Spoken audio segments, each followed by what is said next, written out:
우리가 요즘 우리 얼마나 우리 대한민국 국민들이 마음 아파요.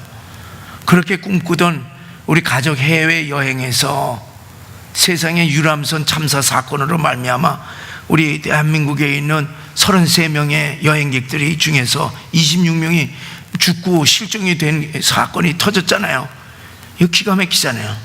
그런데 그 중에 보면은 이 6살 딸, 그리고 엄마, 그리고 친정아버지, 친정어머니, 3대가 네 가족이 그냥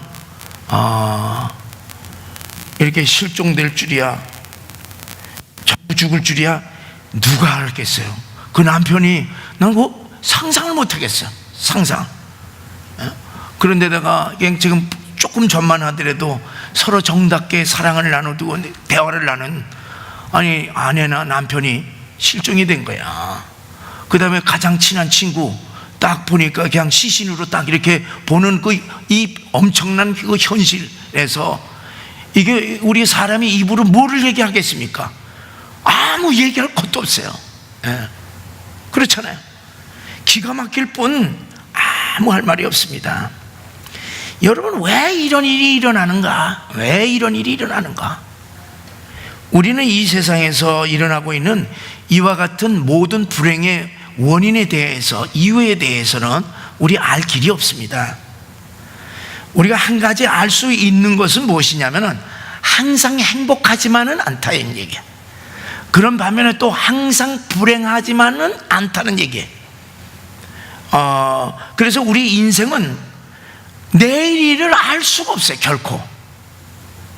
그래서 전도서 7장 14절에 보면은 하나님께서 행하시는 일을 보라 그러면서 말씀을 하셨어요. 우리 함께 읽어보시겠어요? 다 같이 시작. 형통한 날에는 기뻐하고 공고한 날에는 되돌아보아라. 이 두 가지를 하나님이 병행하게 하사 사람이 그의 장래일을 능히 헤아려 알지 못하게 하셨느니라. 자, 하나님은 우리 인생에게 하나님만을 의지하도록 형통한 날과 공고한 날을 병행해서 줬다는 얘기입니다. 그러니까 행복과 불행을 겸해서 줬다는 얘기예요. 그래서 인생이 항상 행복만 계속되느냐? 결코 그렇지 않다는 얘기예요. 그럼 항상 불행만 이렇게 계속되느냐? 그렇지 않다는 얘기입니다. 그래서 행복도 잠깐, 그리고 고난, 불행도 잠깐이라고 하는 사실을, 이것을 알라 하는 얘기예요. 우리의 인생에 형통한 날만 있는 것도 아니고 고난의 날만 있는 것이 아니라 이런저런 이렇게 병행한다고 하는 사실이에요. 그럼 왜 이렇게 병행하느냐는 얘기예요. 우리 인생은 하나님, 항상 하나님만을 의지하라는 얘기예요. 내일 일을 우리가 모르기 때문에, 내일 어디 바깥에 나가서 지금 무슨 일이 일어날지 우리들이 모르기 때문에 항상 우리 인생은 하나님만을 의지하라. 그렇게 우리들에게 말씀해 주시고 있는 것입니다. 자, 여러분, 이 과부의 아들이 죽었으니 그 집의 길손으로 이렇게 머물러 있는 엘리야가 얼마나 당황스럽겠어요. 생각해 보세요. 우리가 객이야. 근데 아들이 죽은 거야. 아들이 죽은 거야. 그럼 이 몸을 어디다 두겠습니까, 이거를? 그런데 이 과부의 말이 기가 막힌 거야. 기가 막힌 거야. 이게 누구 때문에 죽었대? 엘리야 때문에 그렇다는 얘기. 엘리야를 딱 지적을 하는 겁니다. 기가 막히잖아요. 그리고 아들이 딱 죽으니까 이 과부는 엘리야를 원망하는데, 우리 18절을 다시 한번 읽어보시겠어요? 자, 18절 시작. 여인이 엘리야에게 이르되 하나님의 사람이여, 당신이 나와 더불어 무슨 상관이 있기로 내 죄를 생각나게 하고 또 내 아들을 죽게 하려고 내게 오셨나이까. 자, 과부는 자기에게 닥친 이 불행의 원인으로 엘리야를 딱 꼽은 거예요. 당신이 내게 오지 않았으면은 내 죄도 생각나지 않고 우리 아들도 죽지 않았을 텐데 당신이 왔기 때문에 이런 일이 벌어졌다는 얘기입니다. 자, 당신 때문에 아들이 죽게 되었다. 원망하는 거야. 그리고 자기 죄 탓을 얘기를 합니다. 자, 여기 엘리야에게 이 여인이 이 시련의 원인, 이 원망하는 것을 돌리는 것을, 그러니까 이 모든 이 잘못된 것, 이거를 엘리야에게 원망하는 그 모습을 보면서 우리 자신의 모습 또한 보여지지 않습니까? 그렇잖아요. 우리도 시련이 다가오게 되면은 원망할 대상을 찾기 급급합니다. 이건 누구 때문에 그렇다 이거야. 이건 누구 때문에 그래? 이 사람만 어서 쇠는 게, 그 자기 자신은 쏙 빠지고 자기는 정 빠져. 자기는 이 사건하고 아무 관계도 없고 나는 그런데 이 사람 때문에 그렇다냐. 이게 누구 때문이라고. 이게 탓을 돌립니다. 그래서 자기의 어려움을 가정에 돌리고 조상 탓, 부모에게 자기의 어려움, 내가 이렇게 사는 게 이거 우리 조상 탓으로 이게 돌립니다. 그러니 이 가정 분위기가 어떻게 되겠어요? 아니 가정에다가 모든 걸 이렇게 원망 탓을 하면은 그 가정이 뭐 행복하겠어요? 그리고 자기의 그 문제, 개인의 문제, 낙심, 이거를 뭐냐면은 교회에다가 싹 돌리는 거야. 내가 이 교회에 와서 되는 일이 없더라. 교회 와면 뭐 좀 복 좀 받고 그럴 줄 알았는데 일어나는 일들 다 보니까 전부 다 그냥 되는 일이 없어. 그러니까 교회에다 다 돌리면 그 교회가 은혜스럽겠습니까? 그렇잖아요. 은혜스럽겠어요? 택도 없는 얘기죠. 심지어 자기 불행을 가지고서 하나님께 화살을 돌리면서 신앙에서 떨어져 나가는 것을 보게 됩니다. 자, 이 여인 보세요. 이 과부는요, 사실 엘리야로 인하여서 이 아이가 죽기 전까지는요, 엘리야로 인하여서 이 하나님의 복을 받아서 얼마나 기뻤습니까? 그렇잖아요. 그런데 아들이 딱 죽으니까 태도가 확 바뀌는 거예요. 그런 기적은 하나도 생각하지 아니하고 엘리야를 향해서 원망을 합니다. 내 아들을 죽게 하려고 당신이 우리 집에 왔나이까. 여러분 바꿔놓고 생각하면 기가 막힐 것 같아요. 기가 막힐 것 같아요. 그러니까 엘리야를 맞이한 그 자체가 내 인생에 있어서 잘못되기 시작했다는 얘기입니다. 원망을 하는 거예요. 아니 조금만 생각하면 이런 원망이 나오겠어요? 아니 여러분, 지금 이 여인은 말이에요, 이 엘리야가 오기 전에 딱 한 끼 먹고 아들하고 딱 먹고 죽으려고 그랬잖아요. 나 먹은 거 없으니까 딱 죽는다고 그렇게 했는데 엘리가 딱 와서 뭐 자기 거 좀 나눠 먹자고 그래갖고 그 나눠줬더니만은 그 다음서부터 계속 그냥 가루하고 이 기름이 차이니까 얼마나 신나는 거야. 다른 집들은 지금 뭐냐면 뭐가 아기작아기작 소리가 나고 뭐 사네 못 사니 이러는데 저기 가난한 집 먹고 이렇게 엘리야로 말미암아 양식이 해결이 되니까 얼마나 행복했습니까? 그거 생각 하나도 안 하는 거야. 근데 이제 이 여인의 이 원망을 가만히 이렇게 우리가 보면은, 여기 분석하게 되면은 여기 중요한 사실이 나옵니다. 뭐에 이 아들의 죽음으로 말미암아 두 가지 문제를 했는데, 하나는 자기 죄 생각나게 나는 거, 자기 죄가 생각났고, 그 다음에 이제 엘리야를 이제 원망하는 건데, 자 여기 보면은 이 아들의 죽음으로 말미암아 자기 자신을 돌아보면서 과거에 지은 죄를 성찰한 것입니다. 자, 이 여인이 무슨 죄를 졌겠어요? 여기 원인이 이 죄를 어떤 죄인지 성경에 기록되지 않기 때문에 우리가 함부로 예단할 수가 없습니다. 단정할 수가 없죠. 그러나 이제 추측은 할 수가 있어요. 사람들은 대개 이제 불행한 일을 당하게 되면은 하나님의 심판을 받는다고 그렇게 생각을 합니다. 그렇지, 내가 과거에 내가 이런 잘못을 했으니까 내가 이런 벌을 받지. 그래서 불행을 당하게 되면 하나님한테 벌 받는다, 심판을 받는다고 생각을 합니다. 그래서 자기 죄값을 받는다고 생각을 하는 거예요. 그럼 그 죄가 무엇이냐? 그 죄가 이제 하나님의 사람하고 이러니까 하나님께서 이 여인에게 얘기를 한 거예요. 그렇잖아요. 이제 하나님의 사람이 가니까 네가 먹을 것을 주라, 이렇게 얘기를 서로 이렇게 엘리야에게도 얘기하고 이 사르밧 과부에게도 얘기를 한 거야. 그러니까 이 여인을 보면은 하나님을 섬기는 사람이라고 우리가 추측을 할 수가 있어요. 그럼 하나님을 섬기는 사람이라면은 이 사람의 죄가 어떤 죄냐? 아마 바알과 아세라 이 우상을 숭배한 죄가 아닌가, 그렇게 이제 추측은 할 수가 있어요. 근데 그거는 뭐 그렇게 이제 생각을 할 수도 있지만은, 그러나 뭐냐면은 아들이 죽은 것을 통하여서 자기의 옛날 죄를 생각한 거 보면은 다른 것이 아니라 아마 아들의 출생의 비밀에 대한 죄일이라, 그렇게 우리가 추측할 수가 있습니다. 다시 말하면은 과거에 이 여인이 부정한 관계를 통하여서 이 아들이 출생한 것으로 우리들이 이제 생각을 하면서, 내가 옛날에 이 부정한 관계를 통해서 이 아들을 낳기 때문에 그것 때문에 하나님께서 나를 벌 내리시는구나 하면서 자기의 죄를 생각났던 것입니다. 자, 어쨌든 뭐 그게 맞든지 틀리든지 이 자기가 얘기하는 자기 죄 때문이라고 하는 것은 이 여인만 아는 죄였습니다. 그래서 그 죄를 생각하면서 딴식을 한 거야. 내가 이 죄 때문에 내가 이 아들이 이렇게 죽게 되었구나, 그렇게 생각을 한 거예요. 자, 그러면 이 여인이 이제 생각 보세요. 하나님, 내가 아무리 죄를 짓기로서니 내 아들을 데려갈 수가 있겠나이까?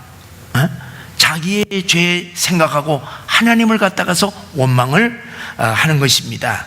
자, 자신의 죄에 대한 심판과 저주로 하나님이 자기 아들을 죽였다고 그렇게 하나님께 원망을 돌리는 것입니다.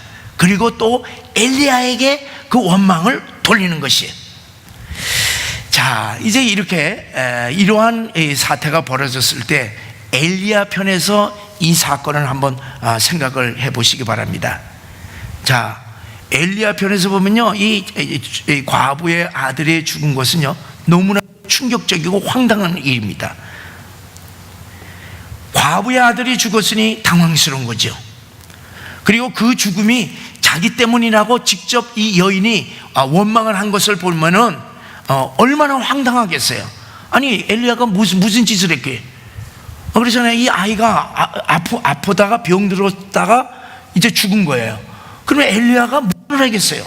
하나님의 종이니까 아픈 아이를 보고 안수기도 해줬을 것 아니겠어요? 뭘 해코지래, 그렇잖아요.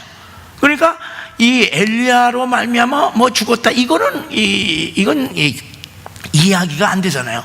그러니까 이 엘리야가 얼마나 황당했겠습니까? 자, 그래서 기분 나빠서, 자, 얼마나 기분 나쁘겠어요? 자, 여러분이 엘리야의 입장이라면 여러분 어떻게 처신하겠어요? 나는요, 나 그 집 떠나네. 기분 나빠서. 그렇잖아요. 아니, 내가 해준 게 뭐 있는데, 여기 앉아있다가는 맨날 원망하고, 뭐 밥도 제대로 안 해줄 것 같고, 뭐 그러니까, 어떻게 거기서 밥을 얻어먹을 수가 있겠습니까? 난 기분 나빠서 가네. 자, 이제 여기서 우리가 깊이 생각할 거 있습니다. 엘리야는 어떻게 했습니까? 황당하고 당황스럽고 황당했는데 떠났어요, 안 떠났어요? 안 떠났어요. 왜 안 떠났어요? 하나님이 지시가 없었기 때문에 그렇습니다. 여러분, 우리가 이 엘리야를 잘 봐야 돼요. 여러분, 엘리야는요 왜 그리 시냇가로 갔냐면 하나님이 그리 시냇가로 가라 그래서 그 명령에 따라서 순종했어요. 그러니까 이게 또 점점 물이 말라가네. 여기 있다가 내가 죽지. 그렇게 해서 자기가 결정을 해서 다른 장소로 옮긴 것이 아니라 물이 마르든지 지시가 없으니까 안 떠난 거예요. 그런데 물이 다 마르자 하나님께서 드디어, 야, 엘리야야, 사르밧 과부 집으로 가라, 그렇게 해서 지시를 받고 간 거야. 근데 갔는데 이렇게 황당한 일을 벌어졌어요. 그러니까 뭐야? 하나님의 지시가 없으니까 떠나지를 않았던 것입니다. 그대로 그 집에 머물렀습니다. 여러분, 이처럼 엘리야는 어떤 사람이냐? 하나님의 명령이 없으면 움직이지 않았다고 하는 사실이에요. 주님의 말씀이 없이는 떠나지 않았어요. 그러니까 이분은 어떤 분이에요? 진실한 믿음의 사람이고 철저하게 하나님의 말씀에 순종하는 사람이었습니다. 우리가 여기를 깊이 생각을 해야 됩니다. 자, 그러면은 왜 하나님은 이 불쌍한 과부의 하나밖에 없는 이 아들을 데려갔을까? 여러분, 우리가 사람의 생사화복은 하나님께 달려있는 것이에요.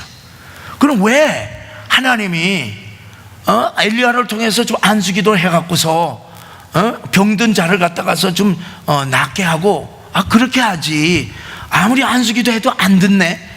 그러니까 갔어요. 그럼 하나님이 왜 하나밖에 없는 이 과부의 아들을 데려갔을까? 왜 엘리야로 하여금 이렇게 황당한 이러한 일을 당하게 하였을까? 우리가 생각을 해야 됩니다.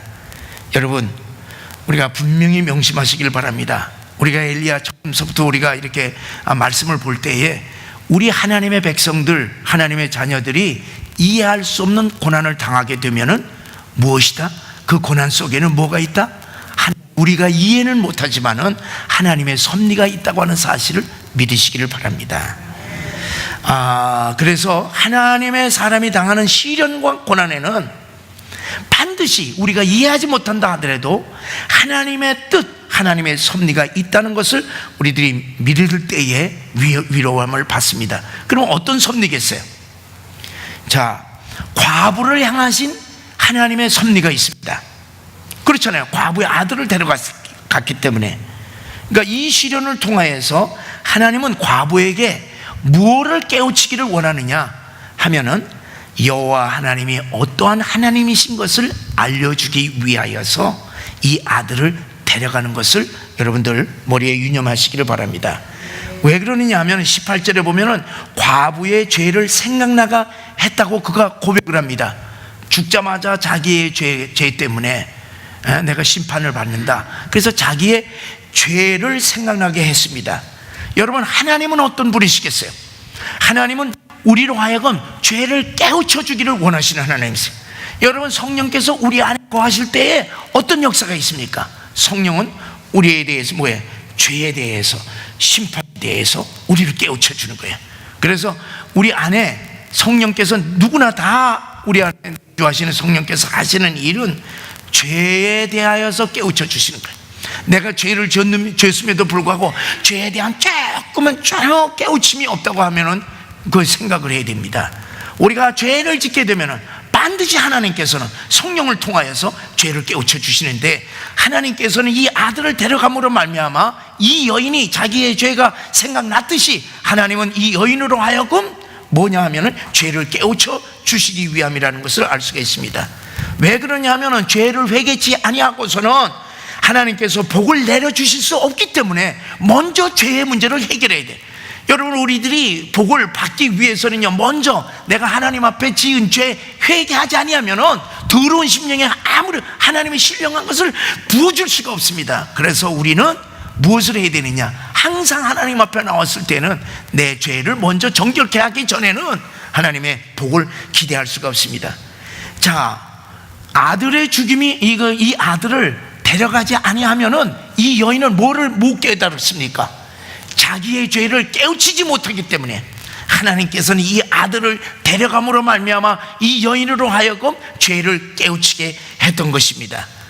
아들의 죽음이 뭐냐 하면 죄와 관련이 있다고 하는 것을 확실하게 입증해 주는 것이 20절의 말씀이에요. 우리 여기 20절을 우리 한번 보면은 알 수가 있어요. 자, 여기 보면은 20절을 우리가 한번 읽어보시겠어요? 자, 시작. 여호와께 부르짖어 이르되 내 하나님 여호와여, 주께서 또 내가 우고하는 집 과부에게 재앙을 내리사 그 아들이 죽게 하셨나이까. 자, 여기 보니까 이 엘리야가 죽은 이 아들을 가지고 품고서 기도할 때에 하나님께 뭐라고 기도하였냐면은, 여호와여, 내가 이렇게 함께 우고하는 집 이 과부에게 하나님 재앙을 왜 내리셨습니까? 재앙을 내리사 그 아들을 죽게 하셨다, 이런 얘기예요. 그러니까 이 아들의 죽음은 무엇과 관계 있느냐? 죄와 관계 있는 거예요. 심판입니다. 하나님의 심판을 여기서 우리들이 찾아볼 수가 있어요. 그래서 이 엘리야의 기도를 21절에 이 엘리야의 기도를 20절에 엘리야의 기도를 보면은 이 아이의 죽음이 바로 죄에 대한 하나님의 심판, 재앙이라고 하는 것을 알 수가 있어요. 죄의 값은 뭡니까? 사망이기 때문에 그렇습니다. 그런데 이제 재앙으로 끝나게 되면은 무서운 저주에 불과하지만은 이 재앙으로 끝나게 되면은 거기에는 복음이 없어요. 아무것도 아니에요. 죄 받아서 죄로 끝나면 끝나는 거잖아요. 그럼 거기엔 복음이라고 하는 것이 없습니다. 그런데 이 죽음을 통해서 이제 하나님께서 깨우치는 것입니다. 아주 귀한 가르침을 가르쳐 주는데, 그것은 뭐냐? 인간에게 있어서의 진정한 행복이 생명에 있다고 하는 사실을 이 여인에게 가르쳐 주는 것입니다. 진정한 행복은 생명이나 부활, 영생에 있는 것이지 다른 데 있지 않다는 것을 이 죽음을 통하여서 여인에게 하나님께서는 가르쳐 주시는 것이에요. 그런데 여러분, 우리가 일반적으로 보세요. 우리 인간은 행복이 어디에 있다고 생각합니까? 예? 행복이 어디에 있다고 했어요? 가루하고요, 예? 떡반죽 그릇에 가루하고 뭐가요? 기름이야. 이 모든 우리 일반적으로 보면은 인생의 행복은 어디에 있느냐?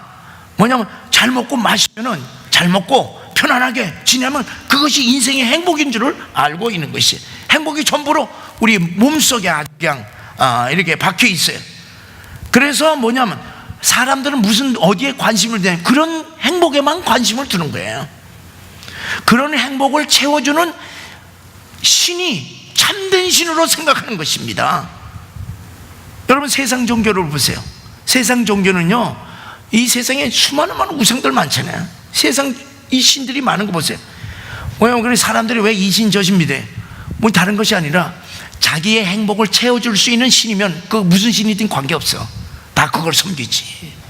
그렇잖아요. 자기의 행복을 채워주는 신이 참된 신으로 섬기는 것이 이 세상 사람들의 신앙의 모습인 것입니다. 그래서 그들에게는 어떤 신이든 관계없어요. 뭐 예수, 뭐 석가, 불구, 뭐 다른 거 관계없어요. 자기만 행복만 주면 되는 거예요. 저 자신의 행복을 위해서 존재하는 분이 뭐냐? 하나님이라, 그렇게 생각을 합니다. 자, 그러니까 지금 뭐냐면 엘리야로 말미암아 기적을 일으켰어요. 그래서 자기가 뭐 먹는 거, 마시는 거, 이거 음식 걱정 안 하게 되었어요. 그러니까 하나님으로 생각한 거야.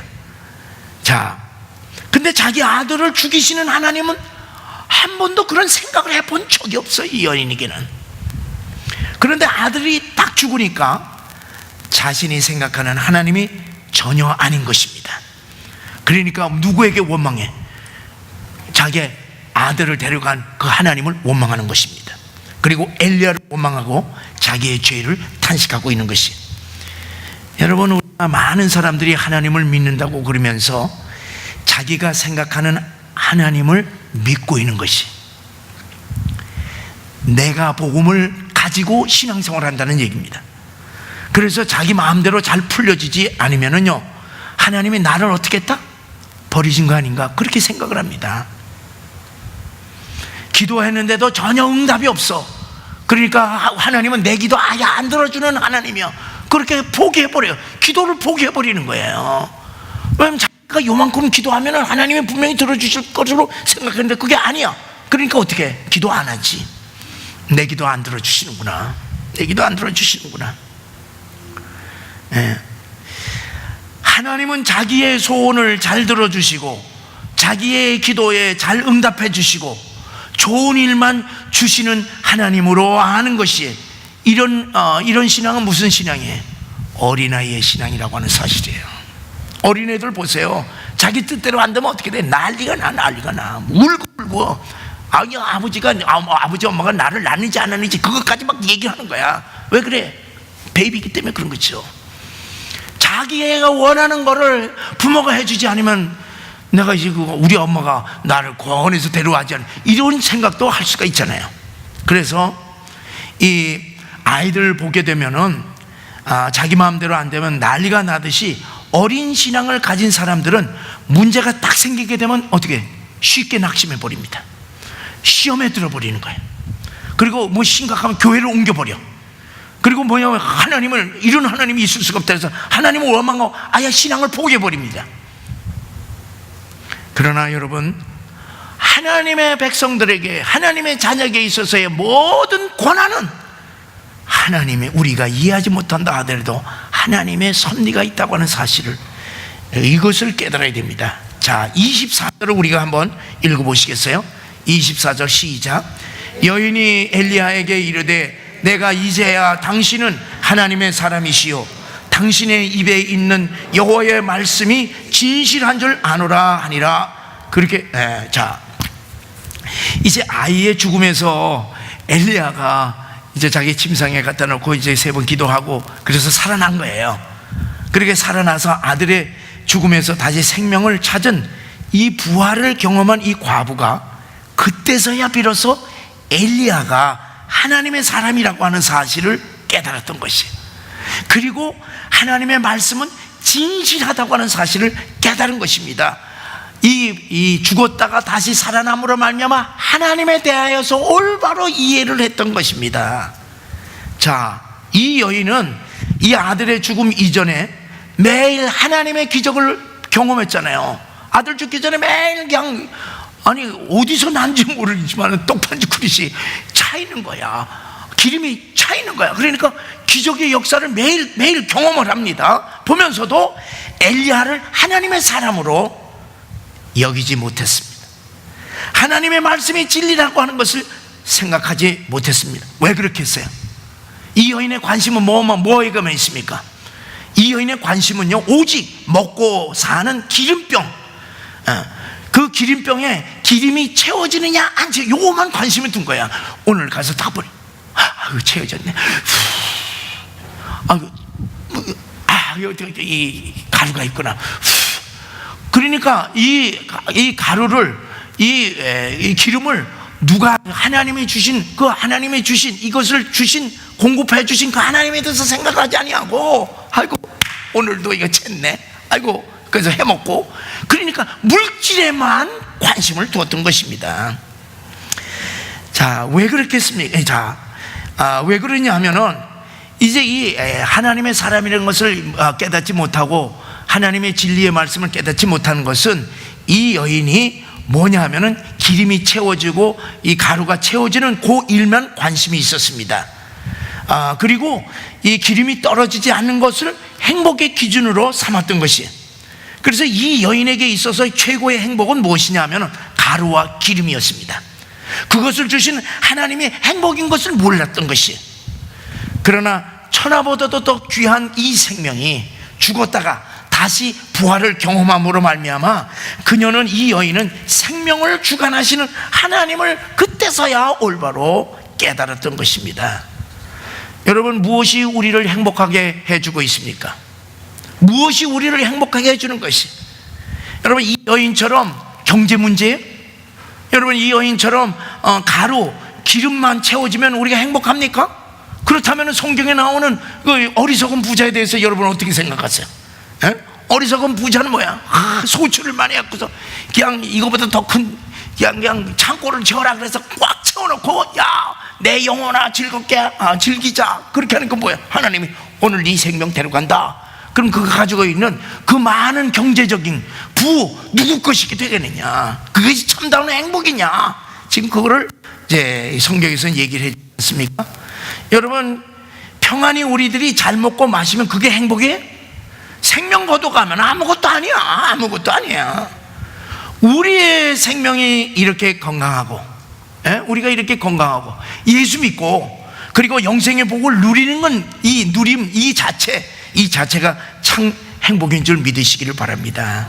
인생의 행복은 기름, 가루, 경제가 아니에요. 인생의 행복은 우리의 생명인 것입니다. 우리의 영생인 것입니다. 그리고 우리의 영생의 근본 되시는 하나님을 아는 것인 줄을 믿으시기를 바랍니다. 하나님께서는 왜 이 아들을 데려가느냐, 이 여인으로 하여금 하나님이 어떤 분이신지, 인생의 참된 행복이 무엇인지를 가르쳐 주기를 원했어요. 왜 그러느냐? 하나님의 사람이 함께 살기 때문에 그런 것입니다.